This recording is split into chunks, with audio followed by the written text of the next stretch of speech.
Today's episode, we are going to talk about how to use the simple technique of visualization to get to your goals. Your someday starts today. It's time to explore and test the newest science, methods, and trends for creating a life you love with your host, Tanya MFK. Welcome to My Designed Life. Hello, everyone, and welcome to My Design Life, where we learn and test the latest science, tips, tools, and strategies for you to create your best life every day. You can find us on YouTube, Facebook, and Instagram at My Design Life Show and at Tanya MFK. And if watching videos isn't your thing, head over to the My Design Life Show podcast and catch the audio. I'm Tanya MFK, and I am so glad that you're here. We are going to talk about visualization today. What it is, the science behind it, and how you can use it quickly and easily to get further to your goals. But first, a quick recap of our last show and challenge about using accountability to also get to your goals. There are so many tools out there to achieve and progress further. Now, with our last guest, accountability coach Andrew Weiss, we discussed the power of others and how they can affect our goals. Why and how having others involved helps move us to success, and then how to do it.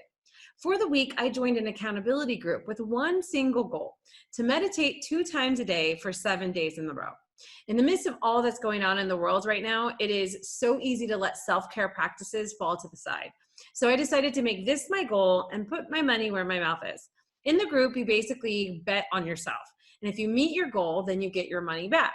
If you falter, then your money goes to the pot for the group. Now, there's really something magical about the combination of support and encouragement from a group of people combined with the fear of losing your money. So I am happy to report that I hit my goal each day, but it was not without temptation to pass it on.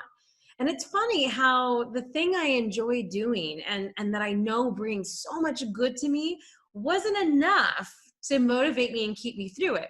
But knowing that people were watching me and rooting me on, expecting me to be a person of my word, that was the gold in that goal. That was the push. Accountability is just so amazingly effective and powerful. So if you're feeling stuck somewhere, I highly recommend you go back and check out our last episode, How to Use Accountability to Achieve More. And also reach out to Andrew and learn more about his consistent progress system so you can enter your own support circle of success. So now for today's topic. Welcome to My Designed Life. Visualization is one of those things that gets thrown into the woo-woo pile. You hear things like, visualize your success, and you're like, yeah, if it was only that easy. But there is truth in the statement, seeing is believing. And you know what? You are visualizing all the time.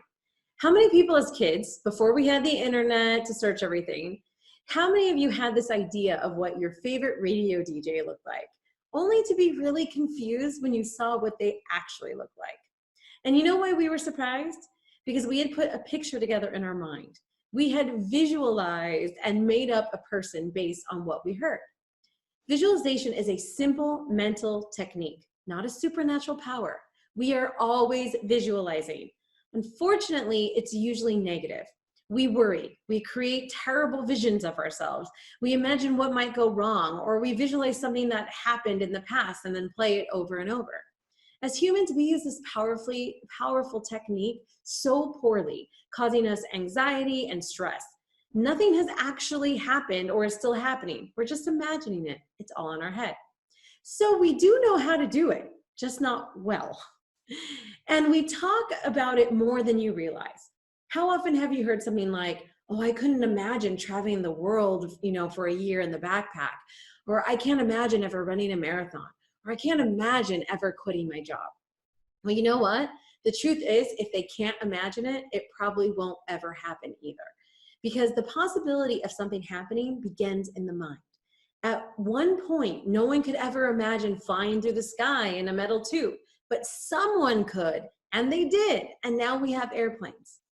Science shows that we stimulate the brain, the same brain regions, when we visualize an action and when we actually perform that same action.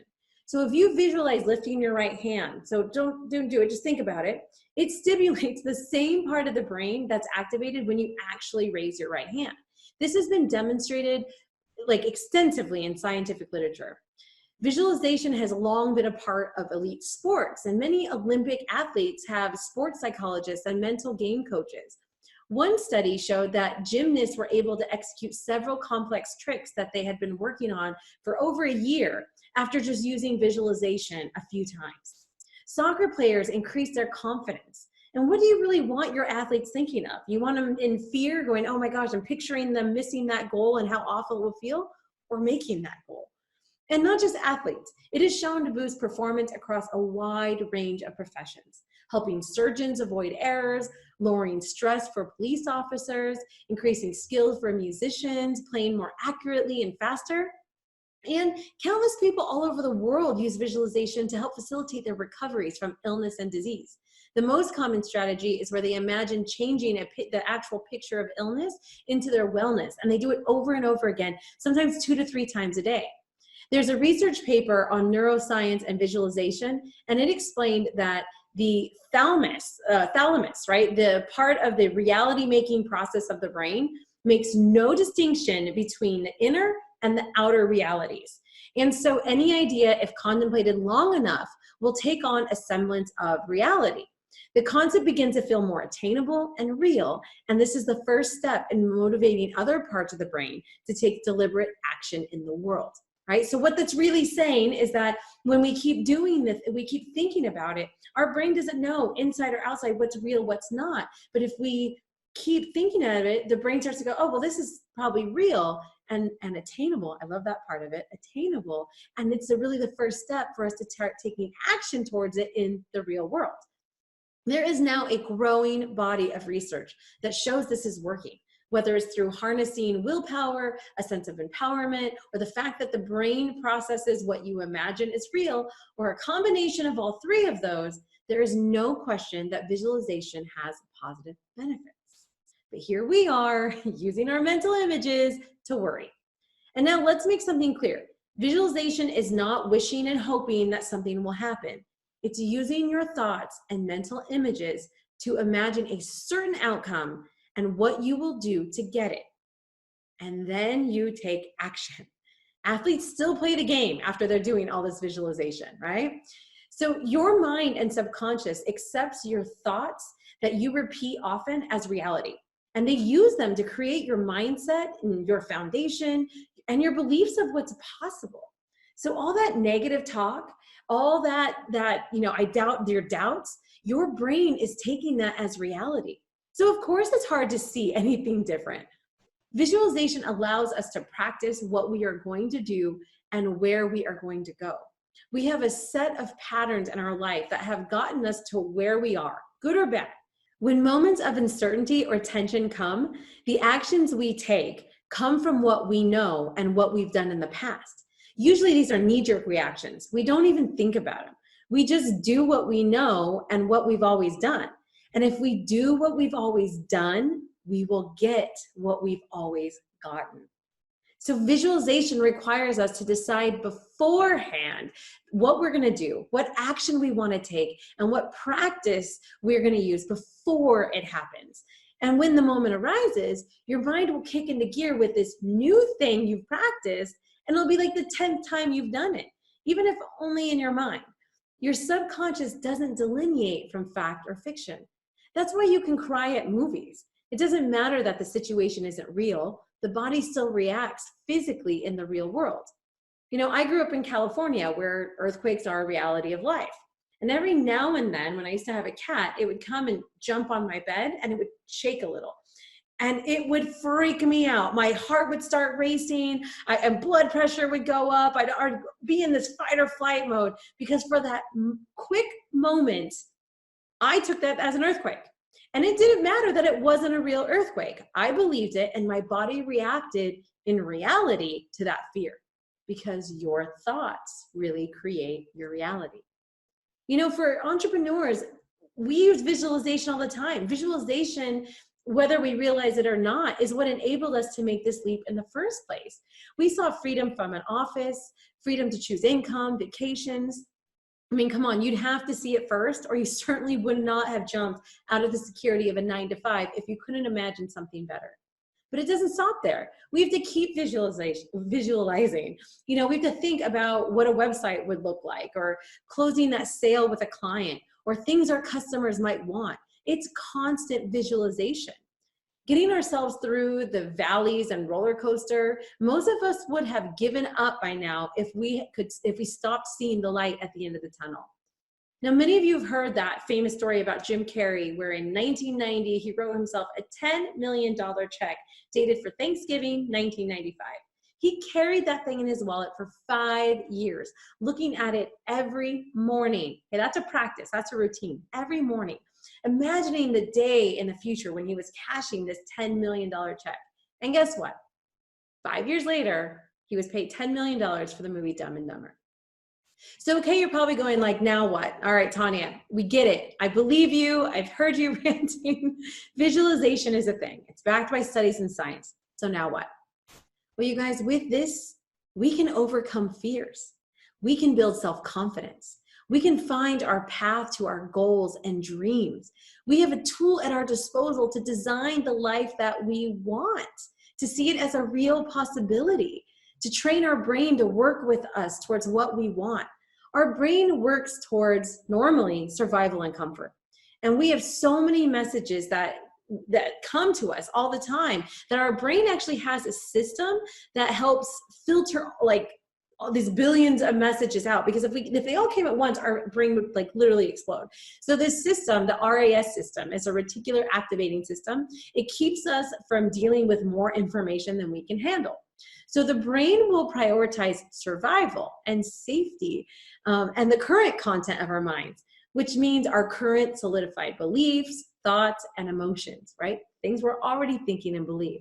So if we have told it for 5 years that we don't like going to the gym, and then one day say, that's it, I gotta stop, I gotta start working out now, I gotta stop doing what I'm doing, it's time to get to the gym, your brain has like no input of positivity to make that happen. So guess what's gonna happen when that alarm goes off in the morning? Your brain is gonna go to work on keeping you from pain. And in this case, that's the gym. This practice that a visualization is what helps you get your brain on your side, because our brain chemistry changes as though the experience is real and our mind records it as a memory. So if we had visualized ourselves going to the gym over and over, our brain starts to go, okay, this is what we do, right? Our brain chemistry starts changing and our mind's like, all right, okay, this isn't so bad. We've done it a few times and we liked it, right? See how powerful that is? So we have the power to change the fears of the unknown by creating a positive experience in our mind and allowing it to be recorded as real. Then we function from the knowing that this experience will be fine, right? Because again, even though it hasn't happened, our brain's like, yeah, oh yeah, this is good. We know this is good. We've done it before. So with this whole practice, we can also develop new skills faster even. Studies have shown that people visualizing themselves playing a piano or practicing basketball actually do better when the real life situation comes. And that's because we're telling our mind where to focus. It also helps us notice limiting beliefs. When we try to visualize something, we may have a hard time. And then we can start to investigate why and uncover beliefs that we may have about trying to accomplish certain things. You may realize that you have firm beliefs that this thing can't be done and it can't be different. And in truth, that may be the very reason and block that's been keeping it from happening. So this practice can help you recognize that you're holding this belief and then question it and work on it. So believe it or not, the hardest part of this whole visualization process is really recognizing and believing how powerful of a tool it is. And that's why the bulk of this discussion has really been going over the science and, and everything else about it to back it, because the results and the how is actually quite easy. So in order to do it, the first thing that we need to have is to identify our goals. That in itself can be its own show. So we have a goal setting action bundle. It's totally free on the Tanya MFK website. So if you need some guidance and clear steps on not only how to get your goals set, but also organize, kind of uncover your deepest motivation. We have the habit tracker that I've talked about in several shows. So if you need that, it's there for you at tanyamfk.com. You know, I always got worksheets for you. But the thing is, you got to be clear on what you want, like really want. like the Spice Girls, what you really, really want, okay? You'll need details. Losing weight is not detailed. Make more money is not detailed. Vague visions are going to give you vague results. So once you identify your actual, like, clear, concise, organized goals, then you simply choose when to do your visualizations. Make it an appointment. It goes on the schedule. You treat it like you would treat a client meeting or a doctor's appointment. So I do both morning and evening visualizations. Just 5 minutes or so. Sometimes if I get more detailed, then I'll go longer. There's no right or wrong on the time. It's about giving, again, your mind and yourself this time to process the idea, to see it, experience it. So again, time is not as important, but for you as you're scheduling this, give it a time frame. Give yourself something so it's not a thought. It's an actual appointment, okay? So appointments have a beginning and an end time. For the most part, they should. They always should. So yes, writing, and also like writing down your vision, having a vision board and those kind of things, like those have been discussed in other kind of thought processes and practices. Those are great. Absolutely, you can have a vision board, but that doesn't replace this practice. Rather, it complements it. So having your vision board and writing your vision down once does not replace this practice. This is a daily practice that really specifically works with your brain. It needs to be done often and consistently, right? So that is something to really, really remember. I would also recommend closing your eyes as you begin to imagine your goal. And so you have your goal, you've set your time, and now you're doing it, right? So you're closing your eyes, you're thinking about it. You know, what are you doing that actually achieves this goal? Like, see yourself like, okay, the goal is getting to the gym. So what is getting you to the gym? What are the things that have gotten you there? Like, see yourself doing that. What does that look like? What are you wearing? Who's there? Look at every detail. So if we look at a goal, let's go with the weight loss again, right? So we look at the goal of losing 20 pounds. We could begin to visualize ourselves in that body. What clothes would we be wearing? What would we be doing? How would we feel? And then connect to that emotion. And then ask, how am I behaving? Like, really, every little mannerism, what does that look like? And that's a really great place to start. It really solidifies that vision. It solidifies the beauty and excitement of that goal that you want. But after you get that, I recommend doing this on a daily basis, but focusing on the goals and action steps that you have to get to your goal. So in this example of weight loss, your vision the night before or morning of would be seeing yourself getting out of bed. Maybe you're groggy. Like, be honest. Like if you're like, what do I really look like when I get up? You know, you're groggy. Maybe you're stumbling towards your workout clothes. You're like getting dressed, grabbing some water, maybe throwing some water on your face if you're that groggy, grabbing your keys in your gym bag, and then getting out the door. And what is it like? Is it cold outside? Are you driving there? What does it look like when you get in front of the gym? What does it look like inside the gym? Who's there? How does it feel once you get in there? If you're brave, maybe how does it smell once you get in there? You know, do all of those things. Is it bright? Is the music loud? Where do you put your bag down? Where do you see yourself getting started in that workout? And then move all the way through. See yourself finishing. And you can see why this could, time-wise, depending on how fast you're running through it, like it can take some time sometimes. So, you know, see yourself finishing your workout, leaving the gym, and then going back to home or to work. And then do that every day. Show your mind, hey, this is what we're about to do. Because that's the goal for the day, right? The goal. So your end result may be that weight loss, but the goal for the day is getting to the gym. The action steps to get to that weight loss is getting, and again, gym is just an example because it's something familiar. So you got to that goal, you have that goal, you got that work in, and you can see it. And you also saw and experienced the end result and how good that looks and feels. So you're connecting your brain and your memory and your subconscious. So as I mentioned, I do this every morning and night. I walk through my whole day, from waking up, meditating, my work day, the things I need to do at home. I see it all. And it allows me to prepare mentally, but sometimes I even find potential issues in my day or roadblocks with what I have planned. Maybe even things that don't feel good. Like I'm like, man, this is starting to look stressful. And then in that moment, before it's actually happened, I can make decisions about what to do. And then at night, I go through my goals. I see my evening routine before I do it, which includes getting in bed and not grabbing my phone or scrolling and resting easily. So as I mentioned, it's really important to create also an emotional connection, because your brain doesn't distinguish between that internal and external reality. So creating that connection really solidifies the experience and memory in your mind.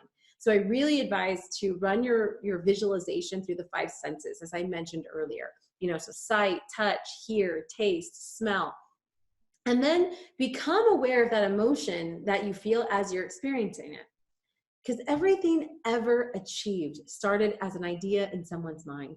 Your emotions drive the force behind your visualization.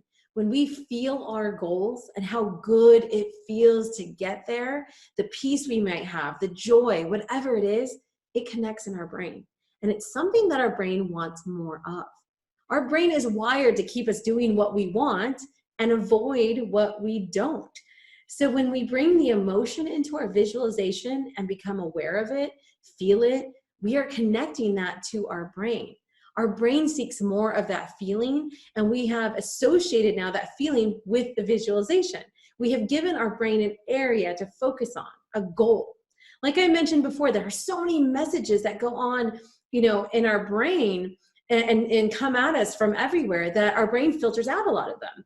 And it only hangs on to what we have consciously or unconsciously told it to focus on. So if you've ever shopped for a car, then you've experienced this situation. You're thinking about buying a car, and then, you get on the road and you're like, oh my gosh, everybody owns this car. So did everyone actually run out and start buying that car? Did it just magically appear everywhere? No. Your brain has learned that this is what we're focusing on now. So it filters out all the other cars, and now this is what you notice. See, that's how powerful and smart it is, how smart you are. Use this. Now, I am going to give you one word of caution. As we're looking towards goals, and this goes for goals in general, it's not a caution about visualization, it's just really as life, okay? Do not be attached to the outcome. That thing that you want at the goal. It's very important to be precise. It's important to be clear. It's important to work towards something and achieve. But life doesn't go in a straight line. It goes like this sometimes, right? And we need to learn and be open to the ebb and flow, and also seeing other opportunities that may come our way. So I know not being attached to the outcome sounds counterintuitive, but oftentimes our desire for something can also block whether or not we get it. So if we desire something, a lot of times it's because we are without it. So then our mind ends up focusing on the without part, and then it actually blocks the receiving, right? So if we're focusing on without, our brain is like, okay, we don't have this thing. That's our reality. So it's going to confirm that. It's going to look for clues to confirm that we are without the thing, right? As opposed to the other, like, oh, we're without it. Let's try to get it. But you're focusing on the without. So your brain's trying to confirm the without, right? So your brain's like, cool, like, let's make sure we don't have this thing. And just like the car shopping situation, it'll filter out all the things that could actually help us get to where we want, because that's what we've told it to focus on. So we have a clear thing, vision of what we want. We're visualizing it. We're connecting to the emotion, and then we're letting it go. And if letting go sounds tough, you can learn a lot more about it by checking out the book Letting Go by Dr. David Hawkins. It is really amazing. The concept of letting go could be 3 shows in itself. So it's a powerful thing to understand. I highly recommend reading that book as you move through your path. But that's really it, guys. Like, that's visualization. It's an incredible, simple, yet powerfully effective tool to get you to where you want to be. So as always, we have a worksheet you can download to go through your visualization process. I'm always about action. I'm always about clear, instructions. That's always what I want. So of course there's a worksheet, always a worksheet. The link will be in the show notes. So I challenge you to do these visualizations every day this week. Just try it for 1 week. And if you do, tag me at My Design Life Show or on Facebook and Instagram and let me know how it's going. So I hope you enjoyed this episode and are inspired to use this amazing practice. As always, I love connecting with all of you on Facebook and Instagram. You can find me at Tanya MFK and learn more about our resources, courses, workshops, and more at TanyaMFK.com. So we put out new videos about designing your best life and business every week. So please click that subscribe and follow button and share this video, comment, and catch us next week. Remember, your someday starts today. Make it the best. I'm Tanya MFK. See you next time.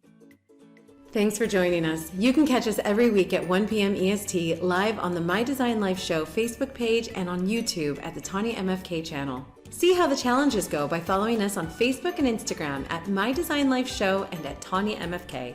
Do you have a method, tip, or hack you'd like to share or explore? Submit to be a guest or suggest a topic by visiting mydesignlife.show.